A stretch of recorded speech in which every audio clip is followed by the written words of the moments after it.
Seperti yang dibacakan berulang kali di dalam surat Al-Anbiya ayat 35, bahwa hidup ini adalah ujian sepenuhnya.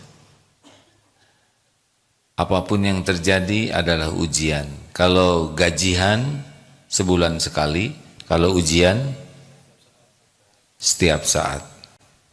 Bahagia itu adalah orang yang lulus ujian, ya kan? Sederhana sekali. Siapa yang bisa menikmati hidup ini adalah orang yang bisa menyikapi ujian hidup ini dengan benar. Pertanyaannya, bagaimana kita bisa menjawab soal kalau kita tidak pernah belajar untuk mengetahui jawaban yang benar? Bagaimana kita bisa lulus kalau kita tidak pernah belajar jawaban yang benar? Maka orang yang akan menikmati hidup ini adalah orang yang tahu jawabannya. Dan tidak mungkin ini terjadi tanpa belajar. Maka hukum dalam Islam, belajar itu wajib. Orang yang tidak belajar berdosa. Dan berulang kali disampaikan sabda Rasulullah SAW, man yuridillahu bihi khairan. Barang siapa yang dikehendaki Allah kebaikan baginya, ini orang bekal baik nih. Bekal sukses, bekal bahagia, bekal mulia, bekal selamat. Apa yang Allah berikan? Man yuridillahu bihi khairan yufaqihu fid din. Allah berikan paham agama. Jadi kalau ada orang diberikan uang yang banyak, itu jangan aneh, bukan sesuatu yang spesial. Menjadi kaya raya itu bukan sesuatu yang spesial. Kenapa? Karena garong juga ada yang kaya raya, penjahat juga ada yang kaya raya, betul? Berapa banyak orang yang tidak beriman diberi kekayaan melimpah ruah? Jangan kagum sama sekali, biasa saja. Juga jangan kaget kalau orang dikasih kedudukan tinggi, mau dibawa kemana? Tidak kemana-mana, sebentar saja. Jadi jangan kagum kepada orang yang diberikan popularitas, karena banyak orang tidak beriman juga ditakdirkan populer. Jangan juga kagum kepada orang yang diberikan wajah cakep, badan bagus. Itu tanpa iman juga. Kalau Allah mau bikin saja. Dunia ini benar-benar bagi Allah tidak ada apa-apanya sama sekali. Kalau saja dunia ini ada harga sesayap nyamuk saja, nih dunia yang dikagumi orang, ada harga sesayap nyamuk saja, maka orang-orang yang kufur, yang kafir, yang ingkar kepada Allah tidak akan diberi minum walaupun seteguk. Saking duniawi ini tidak ada apa-apanya sama sekali bagi Allah, maka dibagikan kepada siapa saja yang Allah kehendaki dapat. Jadi bukan hal yang spesial, tapi spesial itu kalau oleh Allah orang ini dibuat senang belajar agama, senang memahami agama, dan senang mengamalkannya. Ini baru spesial. Jadi ini santri akhwat, nanti kalau mau cari calon suami, mau bahagia tidak?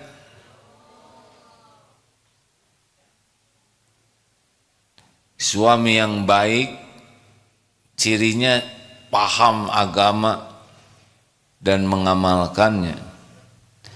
Kalau tidak paham, suami itu tidak mengerti siapa Allah, apa artinya hidup, harus bagaimana menyikapi hidup, ngarang saja, ngarang. ini benar-benar tidak akan indah akhlaknya, tidak bisa. Karena kemuliaan akhlak itu berbanding lurus dengan tingkat keimanan. Makin kuat iman seseorang, itu langsung efeknya itu akhlaknya makin baik. Jadi akhlak itu sangat lengket korelasinya dengan iman seseorang. Bagaimana mungkin? Ya, kalau orang yakin wa huwa ma'akum aynama kuntum wallahu bima ta'maluna basir, dan dia Allah bersamamu dimanapun engkau berada, dan Allah maha melihat apapun yang engkau kerjakan. Satu ayat itu saja, penggalan dari surat Al-Hadid ayat 4, orang ini sudah ajeg. Dia tidak maksiat, susah berbuat maksiat karena dia selalu merasa ada Allah yang memperhatikan dirinya, yang melihat dirinya. Bukankah kita berbuat maksiat karena belum yakin ada Allah yang maha melihat, maha mendengar? Kalau sudah yakin, bagaimana kita maksiat? In ahsantum ahsantum li anfusikum wa in asatum falaha. Jika kamu berbuat kebaikan, kebaikan itu bagi dirimu sendiri. Jika kamu berbuat buruk, keburukan itu menimpa sendiri. Kalau sudah yakin dengan ayat ini, dia tidak mau berbuat buruk, karena setiap keburukan akan jadi bencana bagi dirinya. Maka jangan ingin punya suami takut istri. Kalau suami takut istri, namanya STI, dia hanya akan acting baik di depan istri. Tapi kalau suami takut kepada Allah, dimanapun kapanpun dia akan jadi orang baik. Maka pilihlah. Apa ciri suami yang imannya teguh? Tahu cirinya, Bu? Tidak terlalu cinta ke istrinya. Cinta iya, terlalu tidak. Karena kalau sudah berlebihan, dia akan menuhankan istrinya. Dia akan berbuat semuanya karena harap dan takut ke istrinya. Ini kurang iman. Padahal yang harus kita harapkan sepenuhnya dan kita takuti sepenuhnya adalah Allah Subhanahu wa Ta'ala. Ikhwan, santri, mahasiswa, kalau mau cari istri, carilah istri yang paham agama. Kalau tidak paham, bisa menuhankan suami. Nanti pikiran istri selalu suami, suami, suami, suami. Apa suami? Suami hanya makhluk. Boleh diingat, boleh, tapi tidak boleh dominan di hati. Yang harus dominan adalah Allah, pencipta, pemilik, penguasa, penentu segala-galanya. Nah, ciri orang yang kuat imannya itu ada satu kata kunci, ada Allah. Coba, perkataan itu mantap sekali kalau kita yakin. Misalkan ada orang yang mau pacaran, Neng, ada siapa? Ada Allah, Kang. Ini mah terlalu solehah, saya mah nggak minat. Alhamdulillah, baru saja saya istiqoroh. Ya Allah, kalau baik jodohkan, kalau tidak baik jangan. Nampak sekarang Akang mah tidak kuat imannya. Jangan ngomong-ngomong gitu, Akang mau nyari yang lain. Alhamdulillah, terima kasih Kang, beres. Ada apa-apa, ada Allah. Ketika Nabi Ibrahim meninggalkan Siti siapa? Siti Hajar di lembah Mekah karena perintah Allah. Nabi Ibrahim tetap regreg hatinya karena ada Allah yang menjaga istrinya dan anaknya. Siti Hajar ditinggalkan oleh Nabi Ibrahim karena mematuhi perintah Allah pun regreg karena ada Allah. Allah pencipta, pemilik, penguasa langit dan bumi yang maha baik, yang maha dekat, yang maha menyaksikan segalanya, yang memiliki segala-galanya, yang maha bijaksana, yang maha menentukan segala sesuatu. Ada Allah. Ini kalau sudah yakin, adem sekali hidup ini. Makanya jangan salah prioritas. Hidup ini harus serius sekali meningkatkan iman kepada Allah, dan pupuk iman adalah ilmu. Jadi sekali lagi ini adik-adik beruntung benar ini santri yang ditakdirkan oleh Allah bisa mesantren. Berapa banyak remaja yang tidak kenal ilmu agama, sudah tidak kenal ke Allah. Minimal kalau orang tidak paham agama itu 3 ya, minimal. 1, dia tidak kenal kepada Allah, tidak kenal kepada penciptanya, udah berat, repot. Kalau orang tidak kenal kepada Allah, pasti hidupnya tidak tenang, pasti. Kenapa? Karena tenang itu ala bidzikrillah tatmainnul qulub. Camkan, hanya dengan ingat Allah hatimu akan tentram. Bagaimana akan ingat Allah kalau tidak kenal kepada Allah? Bagaimana mungkin kita bisa mengingat sesuatu yang tidak kita yakini? Benar? Jadi kalau tidak belajar agama, bleng aja. Tenangnya itu tenang semu, bahagianya itu bahagia fata morgana, sepertinya bekal senang, padahal tidak juga, sebentar lah, dan dangkal. Yuk asik, saya punya HP baru. Ternyata kuotanya kurang, jengkel. Aduh asik, sepatunya keren. Sayang, warnanya nggak cocok, sebentar aja. Punya sepeda baru, motor baru juga sebentar senang, udah gitu lihat yang lebih bagus, hilang senang yang ini. Jadi benar-benar dangkal, kesenangannya tuh dangkal. Udah itu susah lagi mikirin yang belum ada.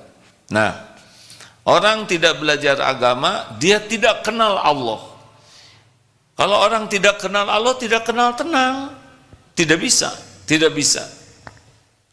Apalagi kalau orang tidak belajar agama, dia tidak akan tahu bagaimana amal yang diperintah dan dilarang oleh Allah. Nah, bahagia itu ada pada perintah-perintah Allah, tapi dia tidak belajar, dia tidak tahu. Seperti nikmatnya tahajud. Tahajud itu membuat tenang, bahagia kalau orang melakukannya dengan benar. Tapi karena dia tidak tahu ilmu tahajud, bleng saja. Dan kalau orang tidak belajar, dia tidak tahu yang halal, yang haram, baik, buruk, selain ngarang, dan ini akan membuat dia tidak bisa menyikapi dengan benar ujian hidup ini.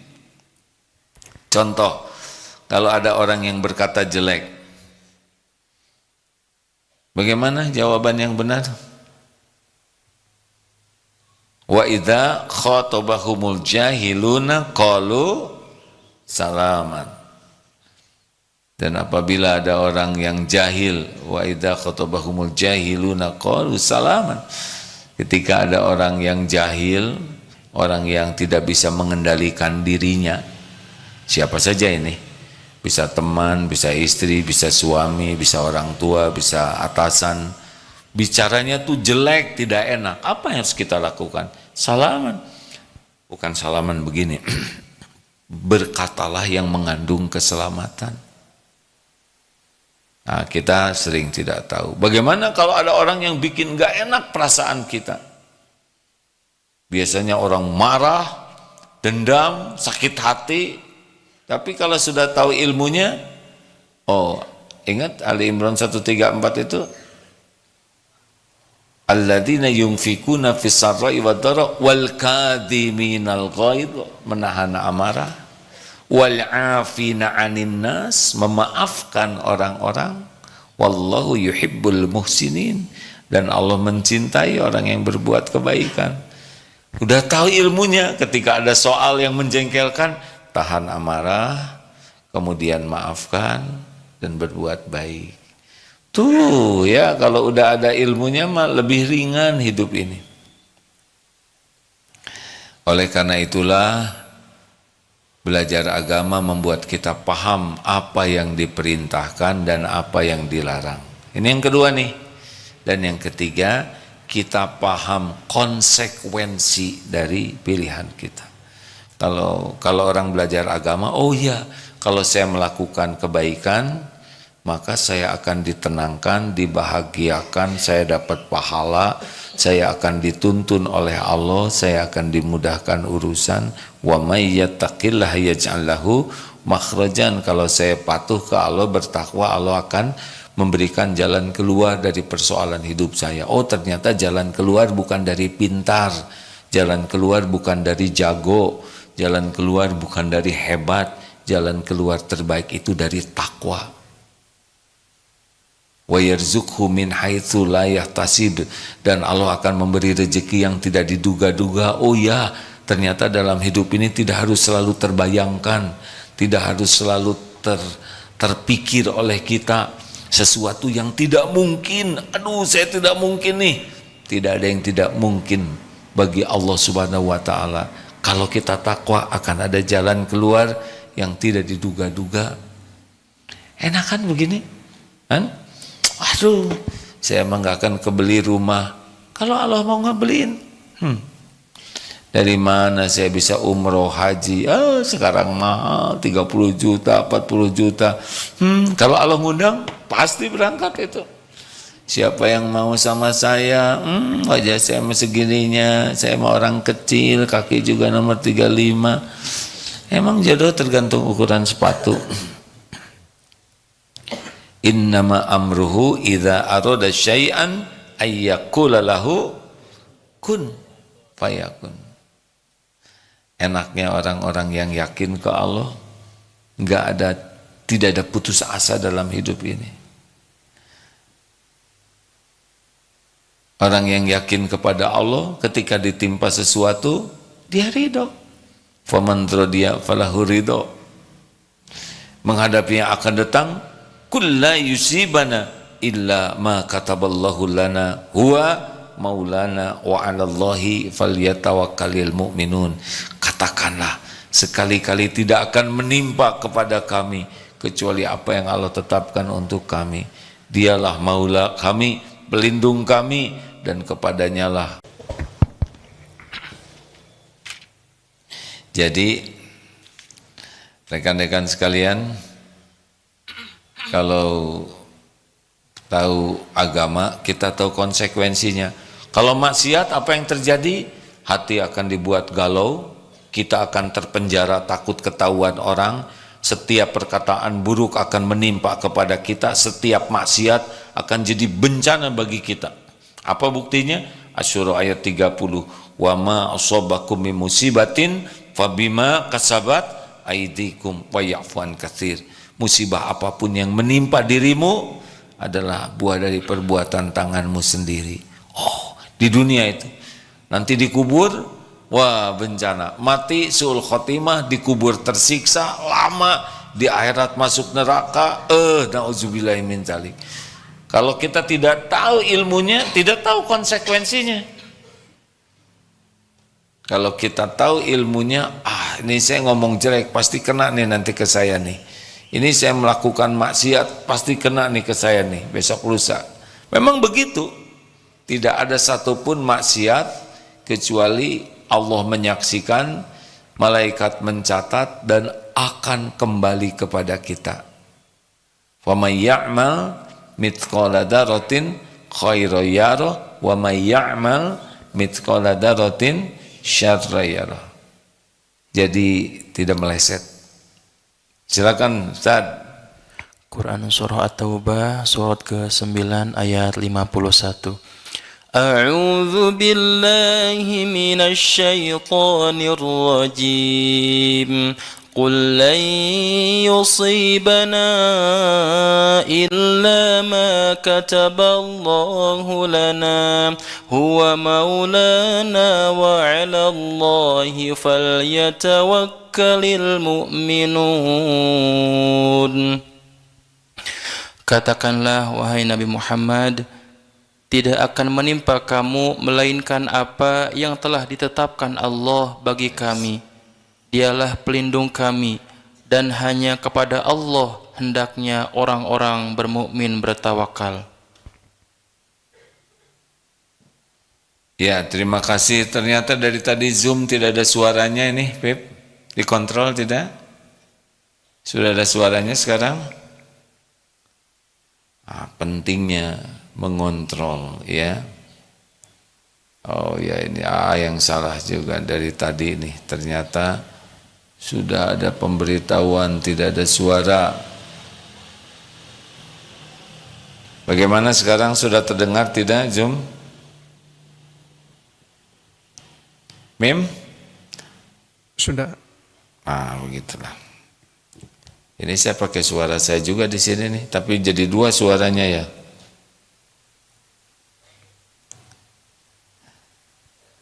Sebentar ya. Sudah ada ya, karena saya hidupkan yang ini. Ada Apip di sana? Ada sudah nyambung. Ya, harus minta maaf. Sebentar ya. Ini suaranya pakai suara komputer saya. Udah bunyi sekarang kah? Sebab kalau ada dua suaranya jadi menarik, ada ekonya. Tidak ada, oh sudah ada, alhamdulillah. Baik rekan-rekan sekalian. Jadi sesibuk apapun diri kita harus fokus kepada yang membuat kita bahagia. Apa yang bisa membuat kita bahagia? 1, iman. 2, amal soleh. Fokuslah ini. Bagaimana meningkatkan iman dan bagaimana setiap kegiatan kita diniatkan jadi amal soleh. Baru bisa bahagia. Kalau tidak, ya sudah, ngarang saja hidup ini. Belajar. Dari mana supaya iman kita kuat? Ya selain belajar seperti ini, yang paling top membuat iman kita kuat adalah dari Al-Quran. Karena Al-Quran itu kalamullah. Maka baca Al-Quran dengan artinya. Baca Al-Quran dengan terjemahnya bagi yang belum paham bahasa Arab. Harus. Alhamdulillah banyak sekali yang belajar membaca Quran, tapi pertanyaannya dengan artinya tidak. Karena yang diinginkan itu adalah Al-Quran itu diamalkan, dibaca dalam bahasa Arab. Ini zikrullah, kalau niatnya ikhlas udah jadi kebaikan. Satu huruf satu kebaikan dikali 10. Bismillahirrahmanirrahim itu 190 kebaikan kalau ikhlas. Tapi kalau kita paham maknanya, selain dapat pahala, kita dapat hidayah, dapat petunjuk Allah, dan kita bisa beramal. Kalau kita baca Quran saja tanpa paham artinya bagaimana? Insya Allah jadi zikir, jadi ingat kepada Allah. Kalau ikhlas lah ya, kecuali kalau ria, kalau inginnya dinilai orang, ingin dikagumi orang, suaranya merdu, ingin diakui orang, tahsinnya bagus, ingin diakui orang, hafalannya banyak. Ini beda kapling ya. Itu kirim paket tapi salah alamat. Itu bukan hanya tidak jadi pahala, tapi jadi dosa juga. Tetapi kalau benar-benar, ya Allah saya berniat baca Quran karena saya ingin mengenalmu, ingin dekat denganmu, ingin mencari ridhomu, ingin mendapat pahala darimu. Allah tahu isi hati kita. Baca dek, Silakan periksa masing-masing berapa menit, berapa puluh menit setiap hari membaca Al-Quran dengan artinya. Tanya ke diri masing-masing. Itu guidance, petunjuk kita untuk hidup itu. Al-Quran dengan artinya. Tapi kuncinya niatnya ikhlas ya. Jangan untuk pamer. Kalau kita ikhlas, setan sulit menipu kita. Pasti harus a'udzubillahi minasyaitonirrajim. Lalu baca Quran dengan artinya. Boleh nggak begini? Saya baca Quran yang biasa saya baca, kemudian saya baca artinya boleh. Saya baca Qurannya masih terbata-bata, tapi saya baca artinya boleh. Asal niatnya untuk takarub kepada Allah. Bukan niat untuk sok tahu, menafsirkan. Kan ada yang baca Quran karena untuk nyerang orang, ada yang baca Quran artinya untuk pamer ilmunya, untuk berdebat, padahal ilmu kita terbatas. Atau untuk sok tahu kita pamerkan seakan-akan kita sudah paham Quran. Bukan, kita baca Quran supaya kita bisa makin kenal kepada Allah, makin tahu apa yang Allah suruh, Allah larang, dan makin ingin bisa pulang kepada Allah. Jadi niatnya harus benar-benar ingin takarub kepada Allah. Nah, ada yang lebih bagus lagi ini bagi orang Indonesia, belajar menerjemahkan Quran. Selain kita baca Quran, kita baca juga terjemahnya, kita juga ikut pelatihan, kursus atau apalah yang membuat kita bisa paham Al-Quran. Ini keren. Kalau kita ikut kursus, ikut pelatihan, ikut belajar spesial, jadi kita selama sholat ngerti. Imam baca Quran kita ngerti. Ini enak. Ini enak sekali. Kita biasanya kalau belum paham, ya sudah, kalau imam baca, orang kita ngelamun kemana-mana. Nauzubillah. 5:30 ya. Sudah masuk Pak Miftah? Sudah bicara beliau? Sudah. Alhamdulillah.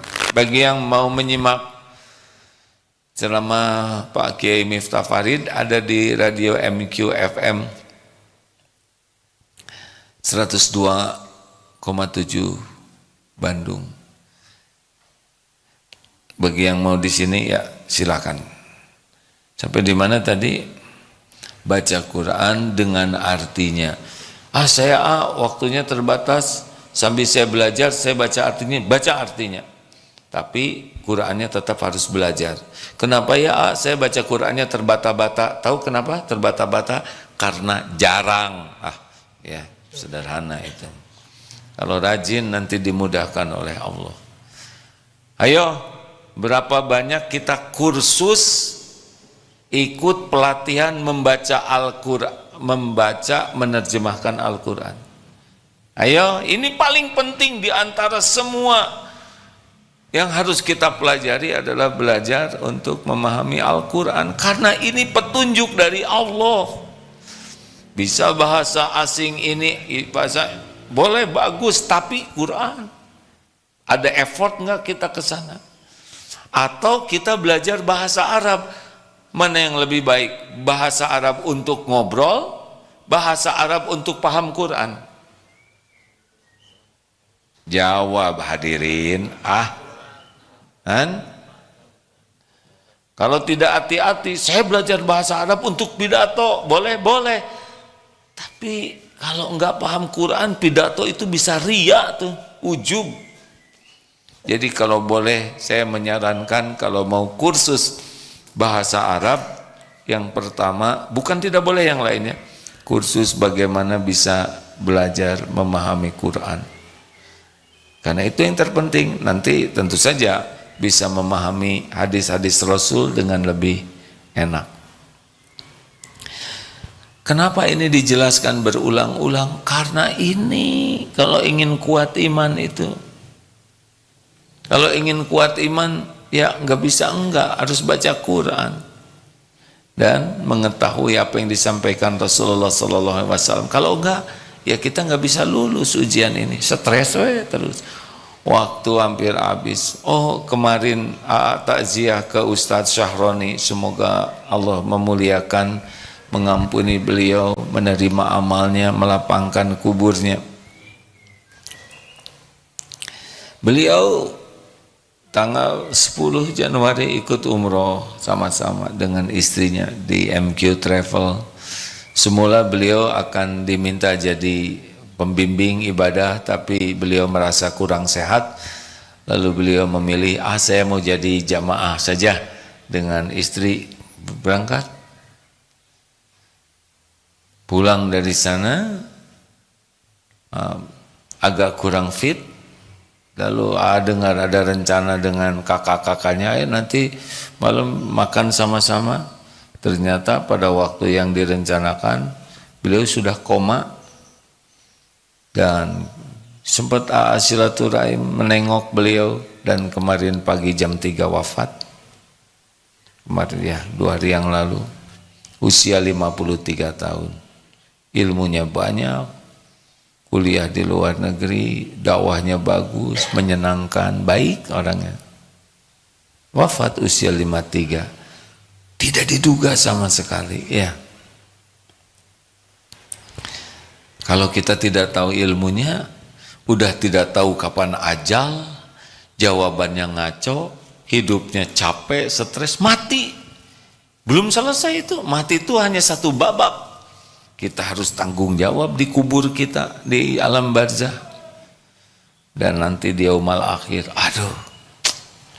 Ayo jangan sok sibuk, pontang panting pentong, segala dipikir, segala dibahas, segala diinginkan, tapi belajar agama tidak. Ini repot. Kenapa itu orang tahu agama kelakuannya kayak gitu ya, kok tidak cocok? Mungkin ini penyebabnya. Satu, salah niat. Ada yang belajar agama karena bisa disekolahin di sini oleh orang tua saya, jadi namanya kepaksa. Dia tidak, walaupun di pesantren dia tidak mendapat cahaya hidayah, walaupun tugas agama dia kerjakan, ulangan-ulangan dia lakukan, tapi niatnya juga ini mah karena orang tua saja yang nyuruh saya pesantren, lewat itu, nggak tahu hebatnya ilmu. Atau karena gelarnya, saya ingin sebut sarjana agama, SAG, MAG, master agama, atau AAG, anak buah AAG. Kalau memang niatnya hanya gelar, ya tidak nyampe. Mungkin gelarnya dikasih, tapi Allah tahu dia nggak pengen dekat denganku, hanya pengen dipuji orang. Kasih ilmu agama tapi tidak dikasih hidayahnya.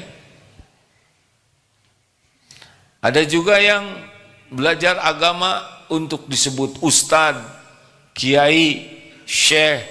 Kenapa belajar? Saya pengen jadi ulama terkenal. Mau apa terkenal? Gak penting jadi orang terkenal tuh.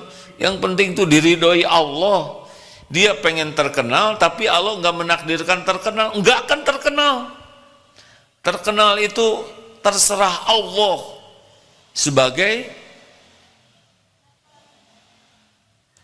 apa? Sebagai ujian, bukan tanda kesuksesan. Saya ingin belajar agama supaya ini enteng jodoh lah, karena katanya calon mertua hanya mau nerima kalau calonnya ini pernah pesantren, maka ikutlah dia. Namanya pesantren kilat 3 hari ya, kurang ngepek. Yang kedua, ada orang yang belajar agama tapi tidak berubah. Pertama salah niat, yang kedua ilusi ilmu namanya. Tahu ada ilusi ilmu? Dia tahu, dia belajar dan merasa sudah beramal. Jadi dia hanya orientasinya tahu, tapi bukan orientasinya amal. Akibatnya dia sibuk berdebat, tapi ya tidak berbekas. Dia hanya senang saja tahu, dia hafalkan. La takdzub walakal jannah. Jangan marah-marah kamu, ha? Kamu pengen masuk surga? Jangan marah-marah. Aing mah begitu. Jangan marah-marah sambil marah. Innallaha ma'asabirin. Kamu mah nggak mau deket sama Allah. Sabar, sabar. Gitu. Mantap ya. Terjadi kesenjangan. Dia merasa sudah mengamalkan. Itu namanya ilusi ilmu. Jadi belajar agama, jadi tahu, dan perasaan dia tuh udah jadi soleh dengan tahu. Beda kapling, tahu kuda dengan jago berkuda itu beda ya. Nah yang ketiga, terlalu fokus kepada amal zohir. Jadi belajar agama tapi tidak ke esensinya ngebersihkan hati. Jadi dia sholat, dia ngaji, tapi seakan-akan sudah selesai dengan sholat, tidak fokus ke khusyunya. Paham adik-adik?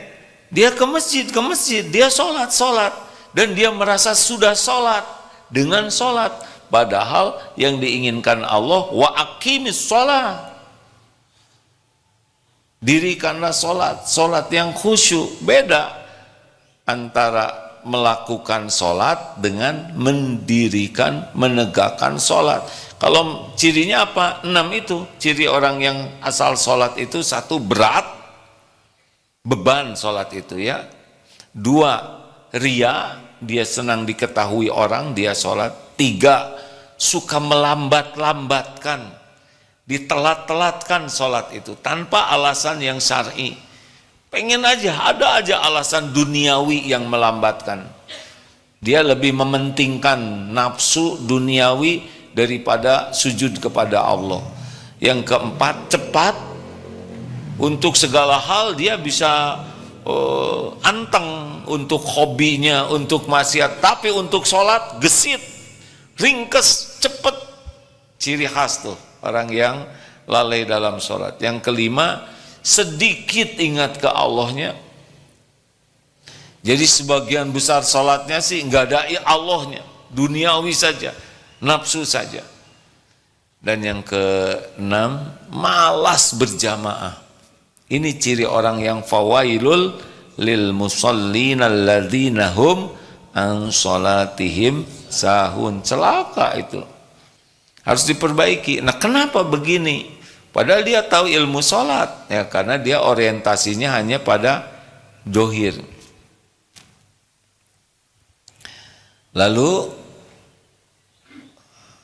1, 2. Nah ada lagi yang paling parah ini, karena salah niat maka ilmu agama bisa membuat, ilmu dan amalnya itu bisa membuat hatinya jadi busuk.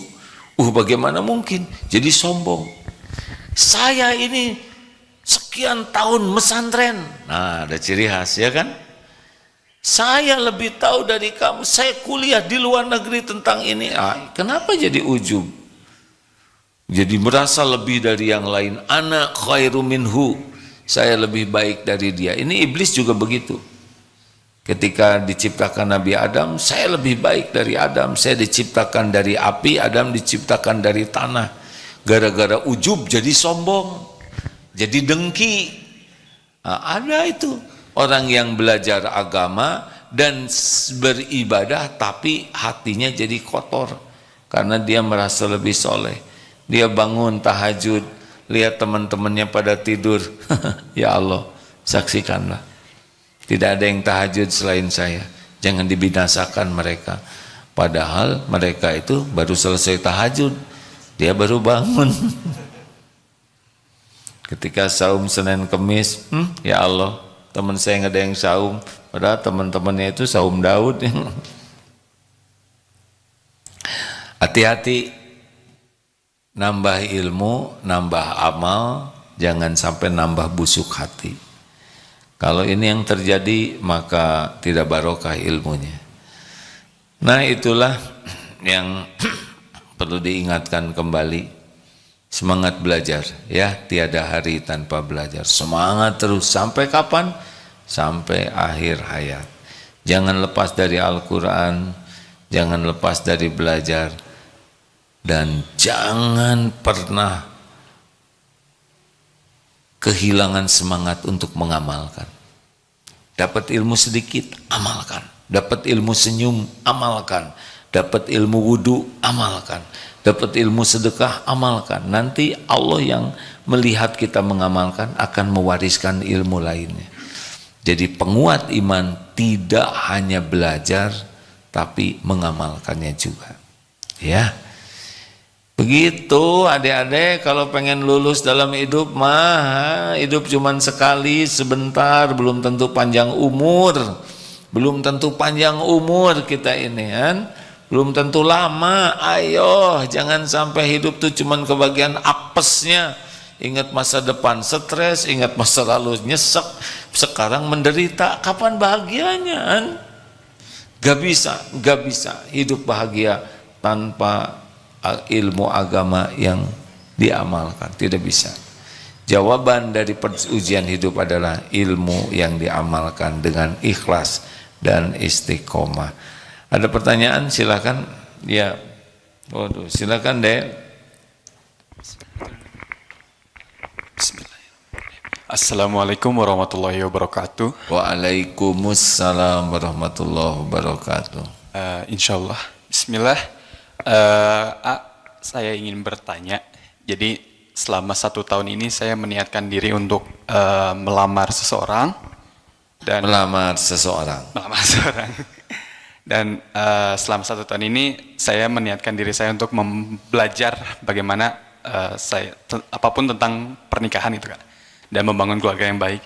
Tapi untuk memperkuat saya atau memperkuat komitmen saya dalam 1 tahun ini untuk terus belajar dan juga belajar apakah ada amalan tertentu yang memang bisa memperkuatkan keyakinan saya untuk terus bisa berjalan di komitmen saya ini gitu Kak.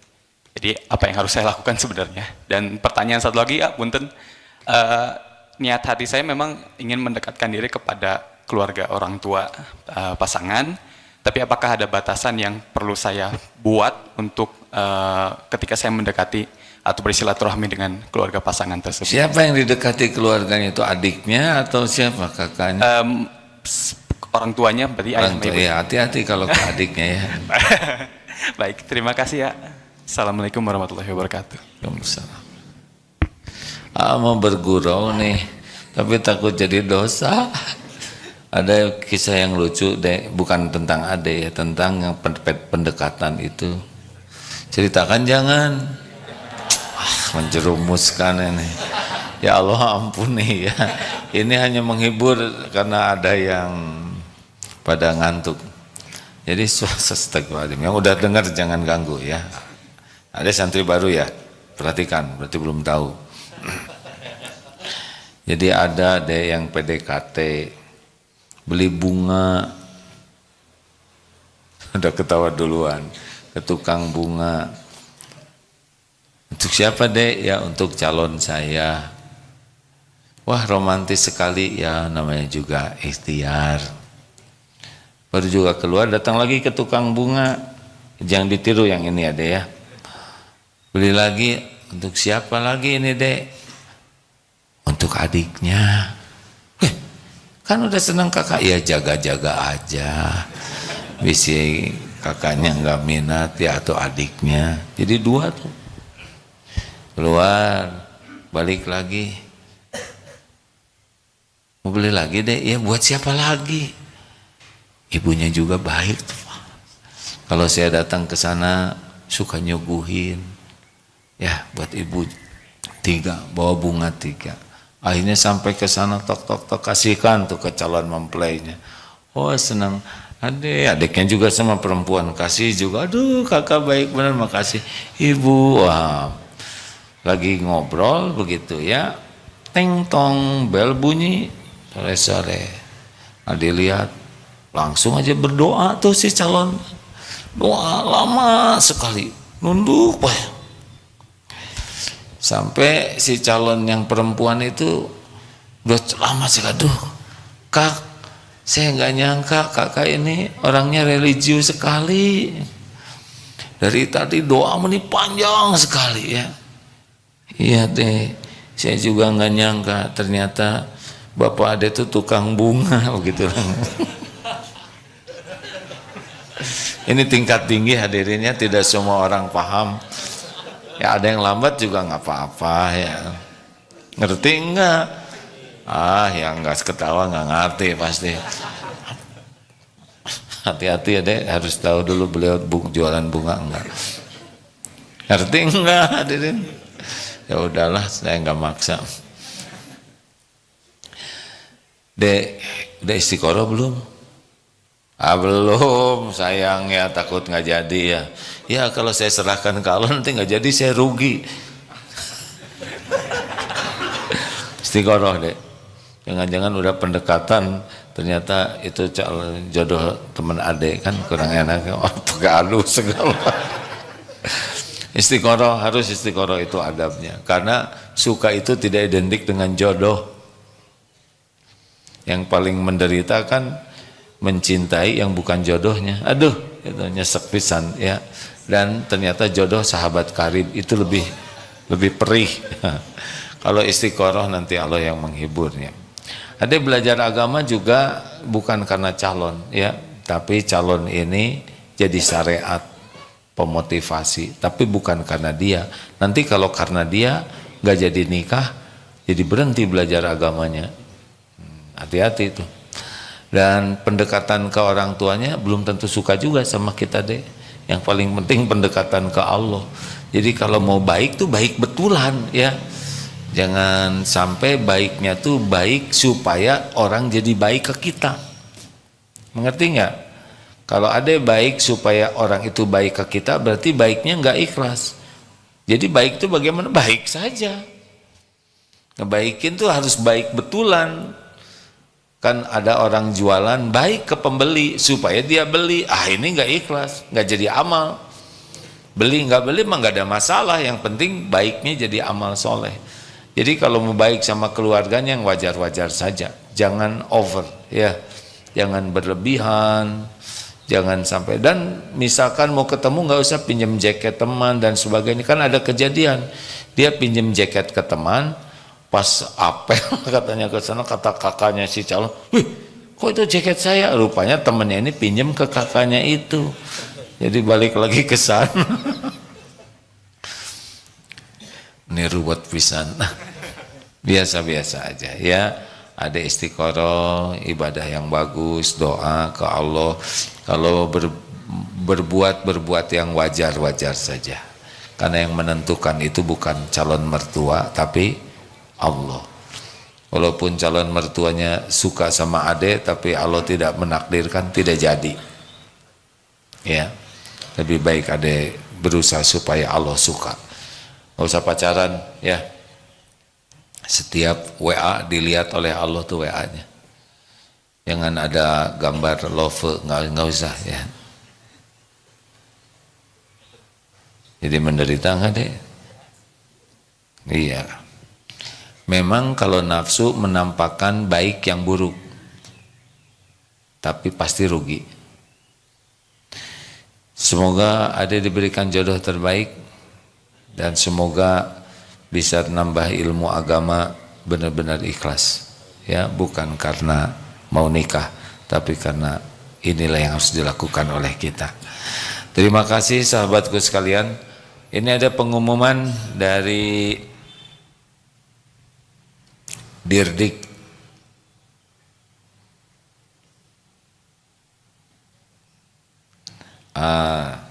Pengumuman bagi saudara-saudaraku, informasi akan ada TK dan SD Darut Tauhid di Kota Bandung. Jadi tidak usah ke Eko 2 ya. Tempatnya di Jalan Ibrahim Aji nomor 2 Cicadas Kebonwaru, Kiara Condong, Bandung.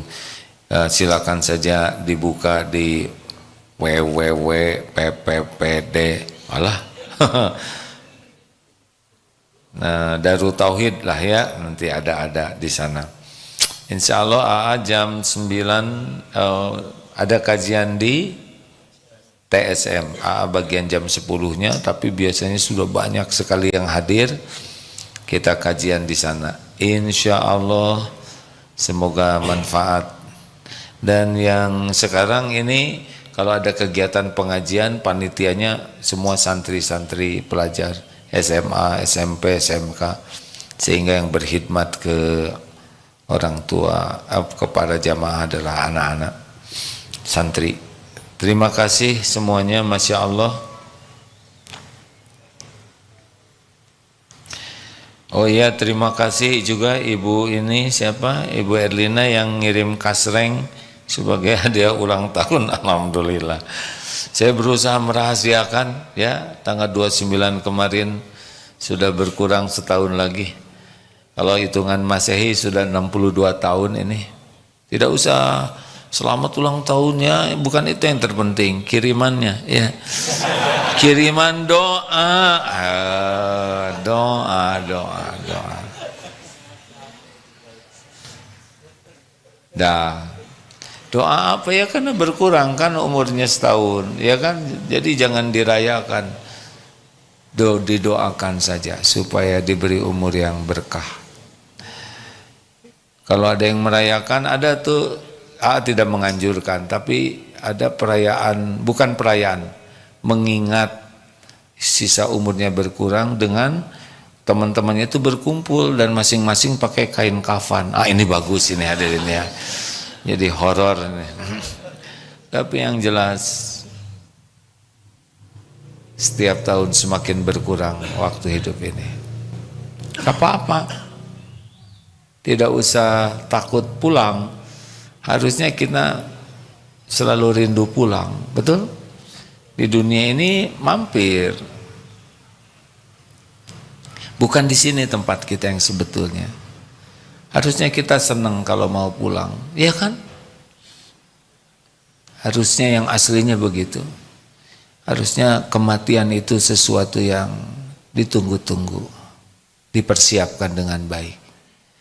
Kita akan pulang kepada Allah, pencipta kita yang maha baik, yang maha penyayang, yang mengurus kita setiap saat, yang menjaga kita setiap waktu, yang memberikan yang terbaik untuk kita setiap saat, yang menutupi aib-aib, yang mengampuni. Harusnya kita rindu kepada Allah. Harusnya kita tidak boleh takut dengan kematian. Bahkan itu yang kita tunggu, dengan mempersiapkan dengan baik. Mudah-mudahan kita diberi sisa umur yang berkah, lahir batin sehat walafiat, diberikan iman yang kokoh, diberikan kemudahan beramal soleh yang ikhlas dan istiqomah, dan semoga akhir hayat kita semua husnul khotimah. Amin ya rabbal alamin. Subhanakallahumma bihamdik, asyhadu alla ilaha illa ant, astaghfiruka wa atubu ilaik. Assalamualaikum warahmatullahi wabarakatuh.